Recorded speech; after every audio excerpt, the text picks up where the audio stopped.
Nagulat kaya ang mga judges sa pinakita nyo tonight? Tatanungin natin ngayon, Vice.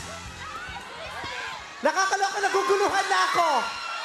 Naguguluhan na ako. Ah! Alam mo, ang galing yung dalawa, ha? Si Mark, matalino yung ginawa mo. Kasi, pinusuan mo yung performance mo. Pusong-puso eh. Pinakita mo sa amin, pinaramdam mo sa akin, damang-dama ko na siniseryoso mo tong kompetisyon na to. Lumalaban ka. Feeling ko alam mo na hindi ka masyadong liyamado. Kaya lumalaban ka at ginagalingan mo. Para sabihin sa amin, hoy, pasok ako. Pasok ako sa 5.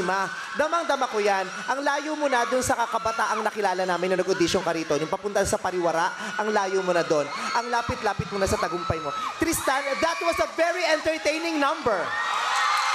That was a very entertaining number. At yun ang mahalaga. Yun ang mahalaga. Maapektuhan mo yung nanonood sa'yo. Napaindak ako, napangiti ako. Ang tangkad mo, ang laki mong lalaki, pero hindi ka awkward sumayaw. Ang galing nyo. Naguguluhan na ako. Uwian na. Ginalingan nila eh. Maraming salamat, Bestie. Eto na ngayon, Dara.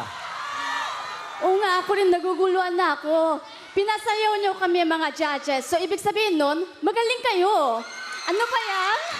Ang sarap sa feeling na nakikita namin yung improvements niyo. At iba-iba talaga yung charm nila, di ba? So, hindi ba pwedeng 2 grupo na lang ang gagawin? Isang boy band cuties at isang boy band hunk. Wala lang. Gusto ko lang. I love you all! Malay natin, Dara. Maraming salamat sa inyo, judges.